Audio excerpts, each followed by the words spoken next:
First off, I'd like to thank the hosts of this conference. We've been interested in solar for a long time and have been looking at Lucene even longer. And this is the first opportunity we've had to be at such a cool conference about solar specifically. So I've gotten a lot of interesting information from this venue. Okay, first a little bit about me. My name is McIntosh. I work for TNR Global. I'm their VP of Enterprise Search Solutions. And I've been involved with search for a long time, since 1997. All the way back in 1997, I worked with the core Lycos search group and worked on a component of the search engine back then that is probably most similar to an ESP component called the content distributor.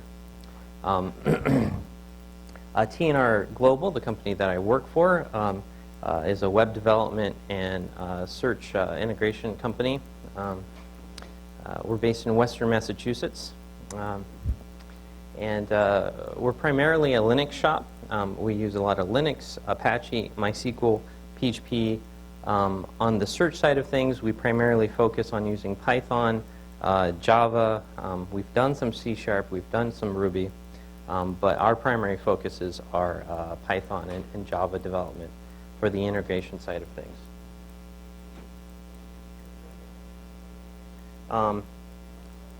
The subject that I want to cover today are to define our challenges, outline the potential solutions, identify core components, and explore specific use cases, and highlight what we've learned from performing a solar migration, or at least a proof of concept. So the problem. The core problem for us is our largest clients use ESP on Linux. And since we're a Linux shop, migrating to ESP for Windows is not a very attractive prospect. On top of that, the ESP migration to Windows seems to be tightly coupled with SharePoint, which is not really an avenue that we have the infrastructure or the interest in pursuing.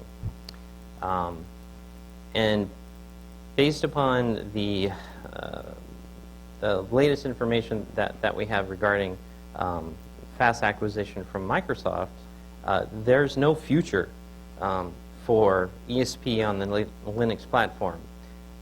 So for us, that presents a conundrum as to what sort of migration path we need to make available for our clients.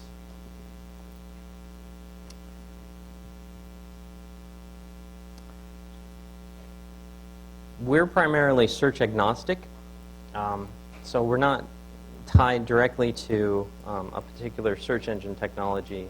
However, our clients are. Some of the other issues that we've had with ESP in general is there are some dynamic features that we'd like it to support or to support with greater performance. One of those is dynamic fields, and to be able to facet on content dynamically. Now, the latest versions of ESP have some of this functionality. I believe it's called scope search and scope faceting or scope navigation, but it's not very performant. We're not able to tune the search engine relevancy algorithms very much at all. We're not able to replace what is there.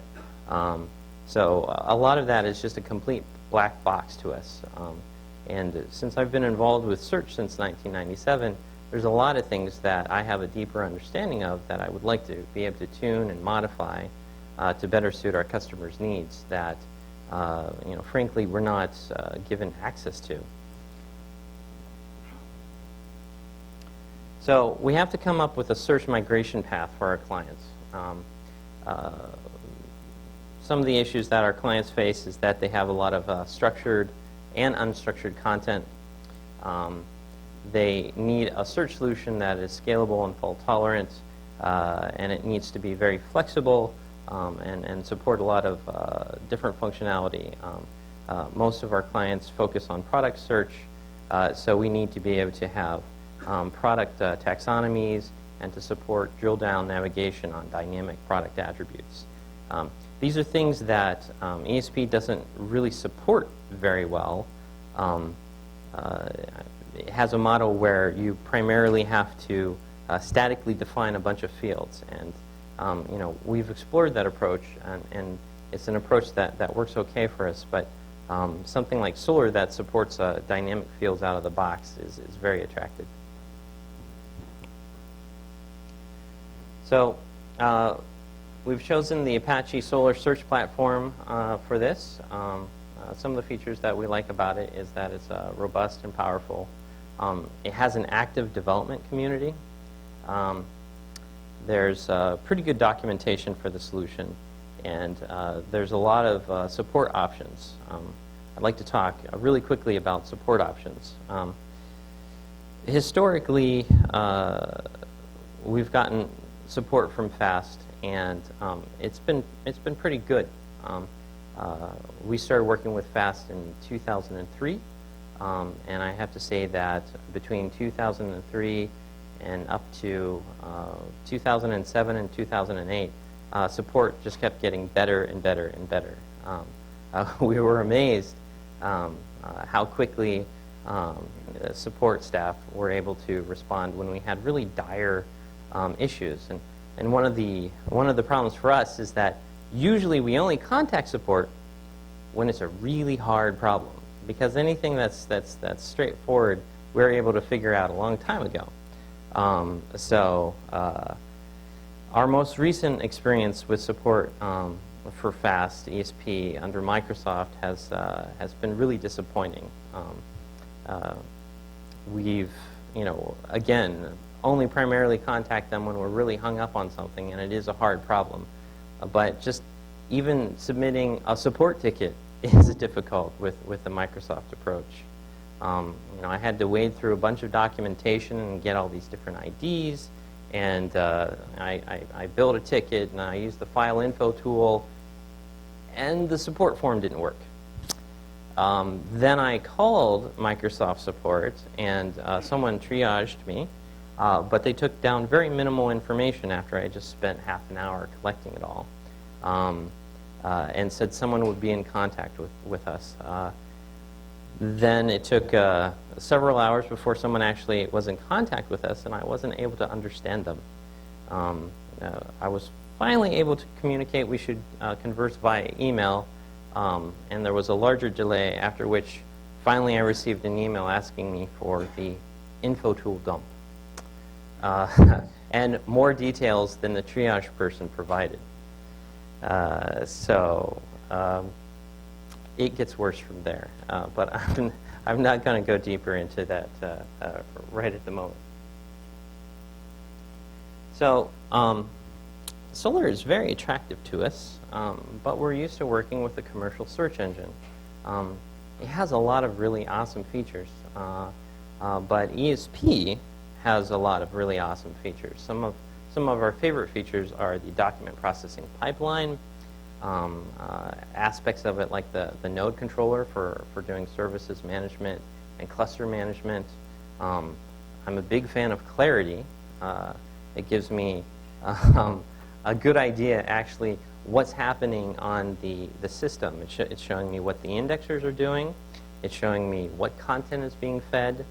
And when we move to a platform like Solar, there's a lot of things that we miss. Now, these are things that there are various different tools that are kind of similar in functionality for. But there's a lot of things that just, a lot of bells and whistles that ESP had that Solar just does not have out of the box. I'm glad to see the Pipes guys were here. I spoke to you about it a year ago. I really like Pipes. It reminds me a lot of the document processing pipeline. And specifically about Pipes, one of the things that we find daunting about working with Solar is it's very field-centric instead of document-centric. So we've spent a lot of time developing these document-centric content processors that might be able to analyze a field, and it would generate 5 other fields. And even with ESP, you can have meta fields that are subfields of the fields and store all sorts of interesting, useful information. One example is a URL field. So we could have a URL field which has the string version of the URL, but we could also have metadata in there, which is the different components of a URL. So those types of things are reasons why we like document-based processing approaches better than the field processing approach, which is kind of the angle that Solr takes. So since we're primarily search engine agnostic, we, for the most part, try to always write code that isn't tightly integrated with a search engine solution that we're working with. But there are many times that you can't avoid it. One of the times is when you want to take advantage of lemmatization features or content processing features that ship with ESP. ESP has some really wonderful document processing pipeline stages that we utilize in many ways. And those are some of the things that we miss when we switch to something like Solr. Again, there's a lot of options out there, but when we're talking about out-of-the-box support, ESP had a lot of great stuff. So our solution to that is we find all the points where our code is touching ESP internals. Primarily, that's the document processing pipeline. That could be lemmatizers. That could be the document vectorizer. And we decouple that code. We refactor it to use another solution. Now, the other solution could be Solr, but the Solr API or the Lucene API directly. But since we are primarily search agnostic service providers, we try to find something that will work if we ever change the search engine. So one of the things about ESP that we really like and we've come to depend upon is its service-oriented architecture. We use this model for many of the things that we do, especially if it requires a lot of performance. So a common migration path for us in the past has been if we have a processing stage that's going way too slow because it's just written in Python and it's not really optimized.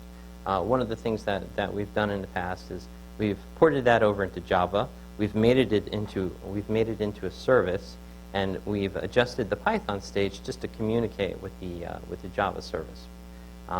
So that's been very effective, and that is a model that we can continue to use with things like pipes, or if we wanted to, something like Open Pipeline, which is another document processing pipeline.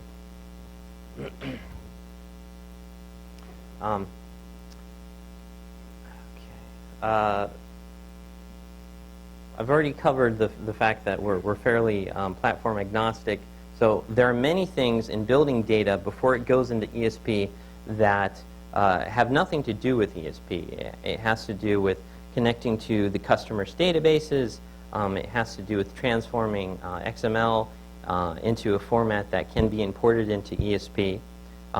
So for those things, we have like a transformation language that allows us to map it to different formats. But fast XML as a format is a pretty simple, straightforward one for us to be using.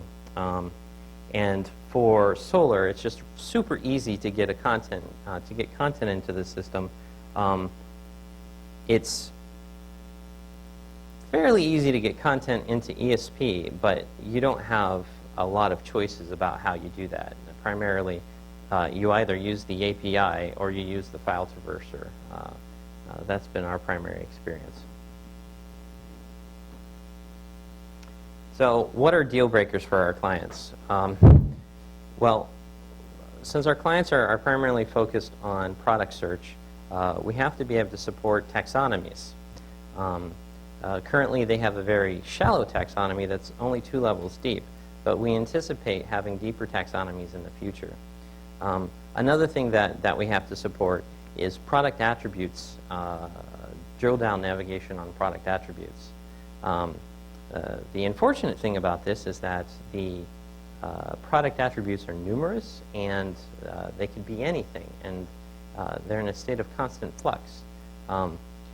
So it's really hard for us to build something like a static schema to anticipate and deal with this, this particular issue. Other things that we've come to depend on is like partial failover mode. We like the ability to be able to take down a partition of data or a shard in the Solar terminology and not have the entire cluster stop working. That is really important to us. It's incredibly important if you are dealing with patched software, like you're adding extra features or you need to do an update. So one of the things that we find ourselves doing every once in a while with ESP is we'll have n number of columns and we'll need to do an upgrade, but the data can't go down. The search can't go away. And the customer, doesn't have enough funding to buy multiple clusters, so we'll shut down a search column, do an upgrade, and then bring things back online. Or if a machine has died, then we can do a rebuild and bring that back up online. And those are things that we're hoping that Solar can provide, or Solar doesn't prevent from being provided.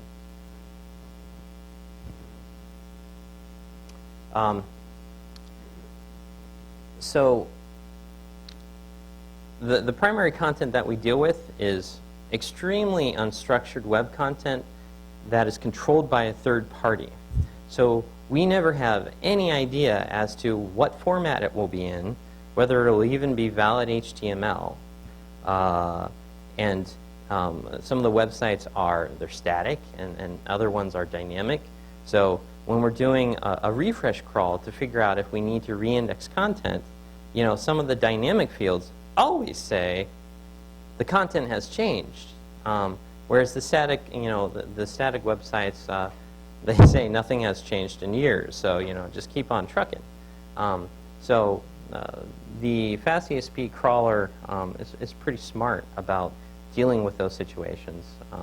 I know that it looks at things like the headers, the HTTP headers, and it does some hashing on the actual contents of the document. That's something that we really find important for a migration effort, because if we're just recrawling the entire data set over and over and over and refeeding, it's not really scalable. We really like the incremental refresh feeding that the FastESP crawler supports. So we want to be able to have something that supports that functionality. The other thing that's important is we index a lot of HTML and PDF content. So whatever solution we go with needs to be able to support importing that content. On the other side, our customers have some highly structured XML content. But on the good side of things, it's pretty easy for us to import. The important thing is what do we do with it once we actually get it into the search engine, and how can we best leverage it?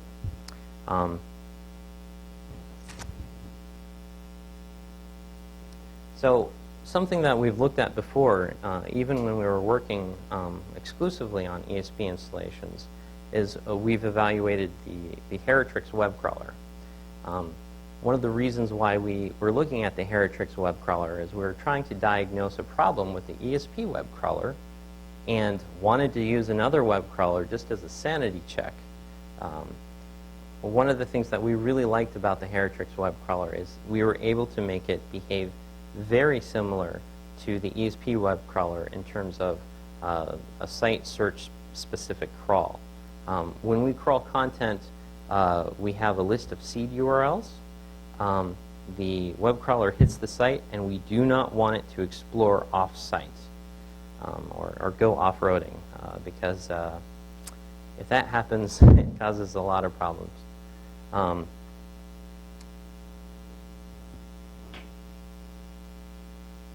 So the other thing that we looked at is USEER API. Primarily, we looked at it because it had Solar and Heritrix integration already. So we're able to crawl content, cache the content to disk. USEER is able to slurp it in and feed it into Solar without issue. So it's really very simple. And the developer that we had working on this started like 10 in the morning, and like 2 or 3 hours later, he had the whole entire thing working. So I was pretty impressed with how easy Heritrix and USEER API is to work with. To be fair, he spent a lot of time previously with Heritrix, so I'm not saying that Heritrix is super easy to configure right out of the box, but it's really powerful.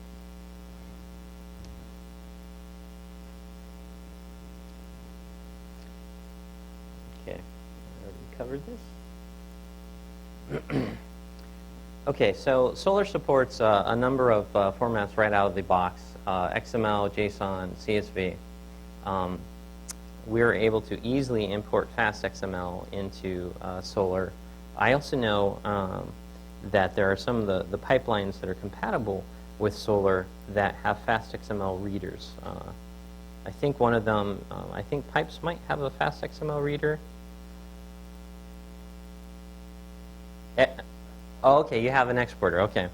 And I know Open Pipeline might have a reader as well.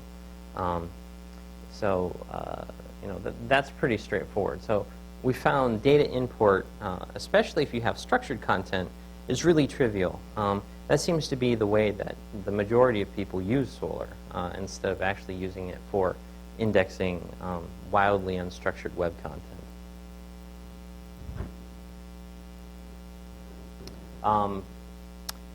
Actually, I meant to ask this at the beginning. Could I have a show of hands? Who here has worked with ESP, doing ESP implementations? Okay. Who here has worked with doing Solar implementations?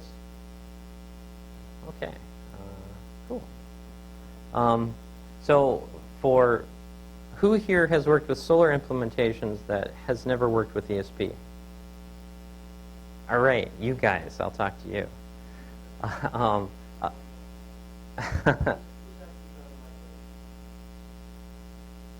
Okay, great. All right. So fast XML is a really simple format, a way that you flatten the data so that it's easy to import into ESP.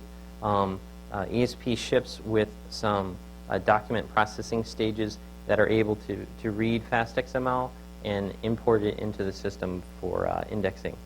Primarily, the way we load our fast XML currently is by using the file traverser to read in content that we dump to build directories.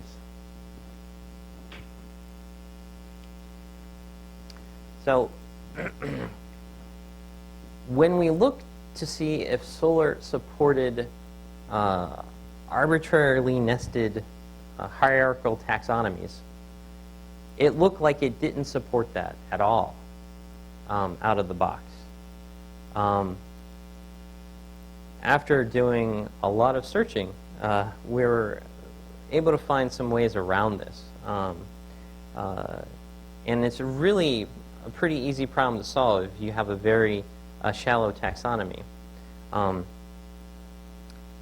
We've also seen on forums and support groups that the taxonomy faceting is something that is just around the corner. I don't know how long it's been just around the corner, but I am assured that it's just around the corner. And there's certainly a lot of interest in it.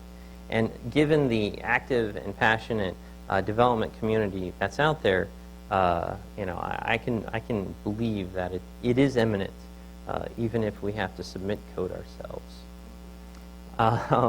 But in the meantime, we have a working solution. that works with vanilla solar installation. So while we really like the dynamic field approach for our primary customers, they have very shallow product taxonomies between 2 and 3 levels. So it's very shallow, and it's pretty easy to use solar to take advantage and support this functionality. So for the schema, one of our customers calls their very top level of their taxonomy family, and they call the second tier of their taxonomy category, which is confusing enough when I'm talking about a taxonomy with them. It leads me to constant confusion. Do you mean the family category or the category category? So if no content is selected, we use a facet on the family field. If a family is selected, we do a facet on the category field. And if the family and the category are both selected, we don't need to facet on anything, except for the next step, where we would have to support product attributes. So we use dynamic fields to store product attributes. So when I'm talking about product attributes, for example, if I had a product I was selling and it was a type of motor, it was a DC motor, it could have several attributes. One might be speed, another one might be voltage, another one might be whether it's rust-proof or not. We have a ton of these, and they all have different attributes. And to make it even more complicated, we have normalized attributes, which is not normalized in the database sense, but normalized in terms of the customer's has a set of attributes that they translate vendor attributes into. So a vendor might have their own name for an attribute about speed, but one of our primary customers has a very specific attribute that's always about speed. So we need to deal with completely different attribute names that we may or may not know before they're actually coming into the search engine for indexing. So we need to be able to cope with that. One of the ways that we cope with that is instead of just using a dynamic field, like called attribute underscore the name of the attribute. Actually, that's missing the prefix, so that should be attribute underscore family underscore category underscore attribute name. We basically bucket the attributes based upon this name hashing approach. And when someone is doing a search that, and they haven't selected family yet, we don't do any faceting on the product attributes because it would be a very, very, very large list of attributes that would be returned. And we have concerns about performance in those cases. But if at least the family is selected, we will return facets on particular attributes that we know are attributes commonly found in that family. Now, one of the kind of the cool things that we did with the approach that we took is we have a separate service when content is feeding and being processed that captures all of the family, category, attribute values and generates a map that can be accessed as a service. One of the nice things about this is that you can query the map from a search front-end application to figure out which fields you need to facet on in order to return attributes for a particular family or family category combination. And this approach can work with arbitrarily deep taxonomy nesting if you needed it to. But the other cool thing about that approach is that you could either do some data mining against the mapping data or manually have people analyze this mapping data and figure out preferred fields that are attributes that if they search for motors we want to make sure that speed and voltage are the first two, and there might be a whole bunch of other attributes that they're not really going to care about. Another example might be with cameras. You might care about the megapixel attributes, but there might be 17 other attributes that cameras often have that people aren't going to care about. So by leveraging a service, a separate service that keeps track of this information for you, you have the ability to tune it to have preferred attribute fields. So the normal flow is they submit the query. If there's a family and a category selected, or just a family, you query the service to get back what possible fields they should facet on, and you choose, like the top 5 fields that you want to facet on, and then you return the search results. Because if we tried to facet on everything every time, you could run into some performance issues.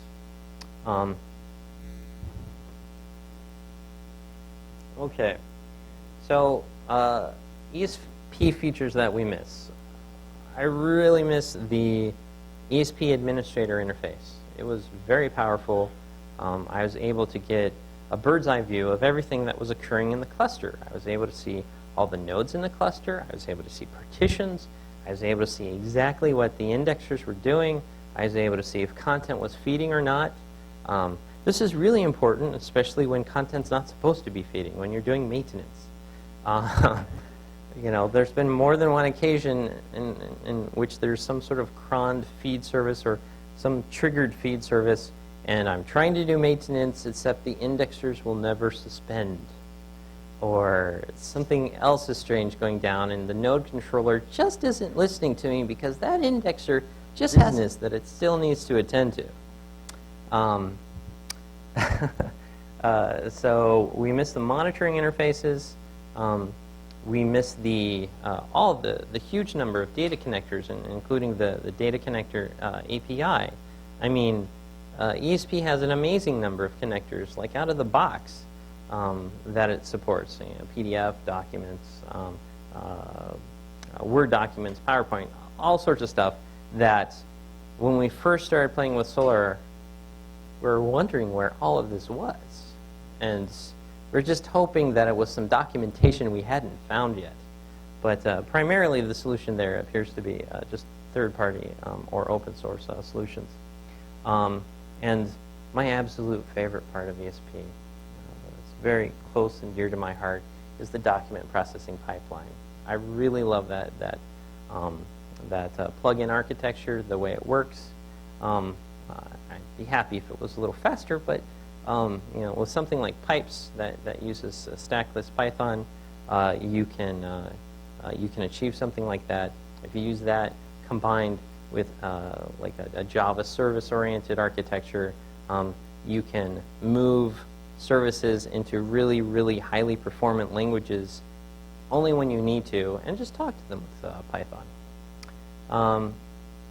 So Solar features that we love so far. So provided our recent fast ESP support experiences, we love transparency.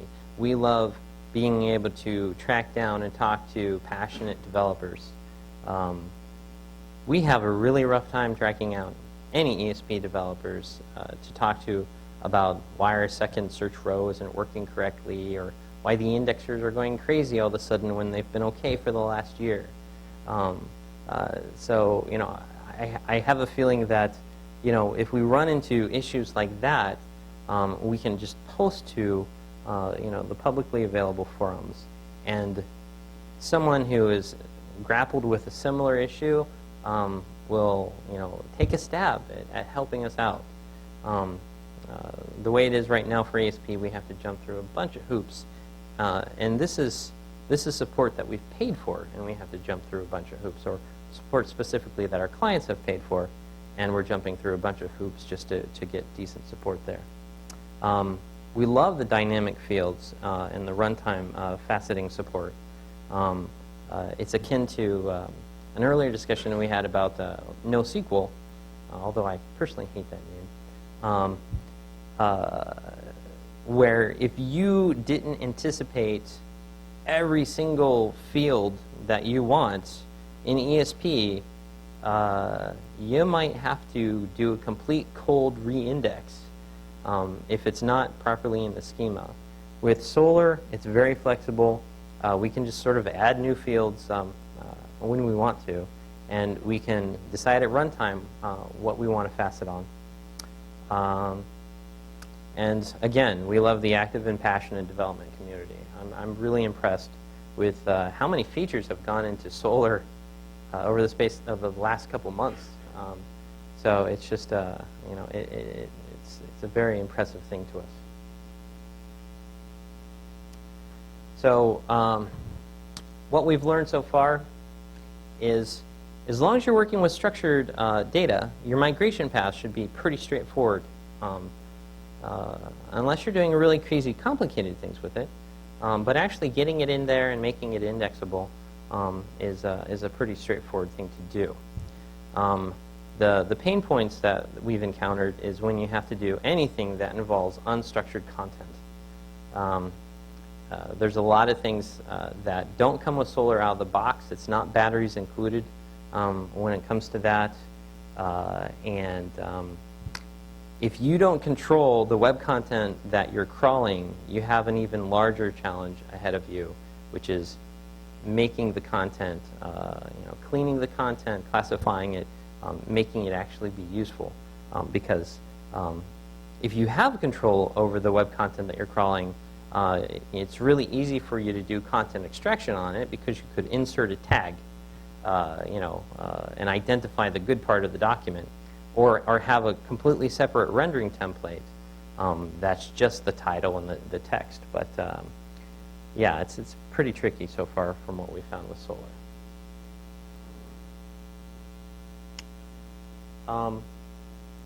My last slide has disappeared. Yeah. Okay. So we have enough time for some questions. So if there's any questions that folks have about the approaches that we've done, or if you have any insights about migrations that you've done, we'd be interested to hear them.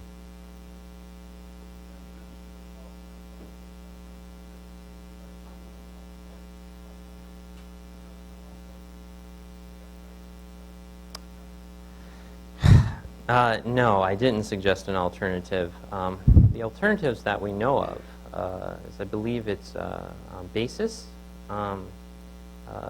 is the company that actually provided lemmatization for FastESP, and they are selling lemmatization functionality for Solar clients. So for our clients, which are fairly large, when we would be able to migrate them over to a Solar architecture, it's a very good chance that we will simply license a third-party commercial lemmatizer, because the lemmatization aspect is incredibly important to us, and stemming doesn't even come close. Now, that said, vanilla Solar versus like the Lucene Enterprise version, they have a better stemmer. They have a better stemmer than the stemmer that ships with Solar out of the box. There's also a lot of other language processing, open source language processing libraries. Is Kiva one of them? I know like a Python one is Natural Language Toolkit, but you have a lot of options there. But we consider lemmatization so important that I really doubt we would blink at merely licensing a lemmatizer from a company. Anybody else?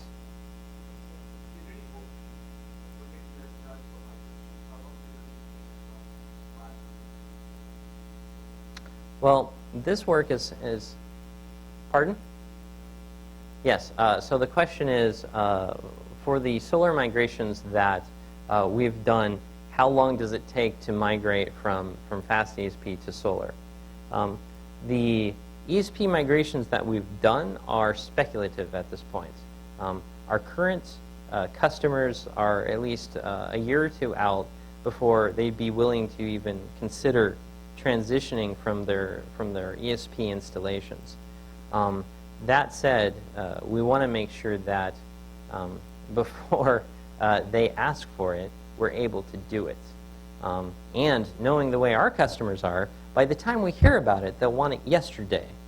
So this is so we're spending a bit of our own effort up front, just making sure that we're up to date with the latest solar features, and that when they ask for a solution for the platform that's going away, we're able to say, we already thought of that, here you go. And but just for the prototype, to import the unstructured content and to import the structured content and to get a proof of concept working where you could do taxonomy selection and you could do product attribute selection, it literally took us 2 weeks. Now, the very same project we've been working on that has ESP integration for over 2 years. For the next big version that's going to be coming out. So we have the advantage of knowing what the data is. The data is in a good state. We've already worked out all of those kinks. So we're absolutely amazed how quickly it went once we started to actually get the data into ESP and be able to use the dynamic fields and the faceting to have this highly valued feature that emulating the functionality in ESP has been such a pain for us to do. And we're still working on trying to get ESP to perform well when we use a faceting approach for the dynamic fields in ESP.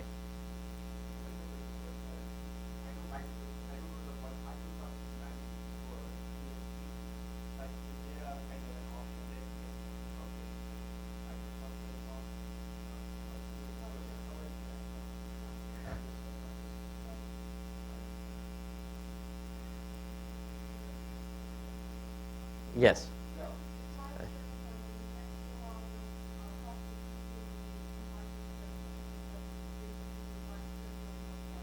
Yes, so the original question was, is there a migration path from Linux ESP, if I understand properly, to Windows ESP?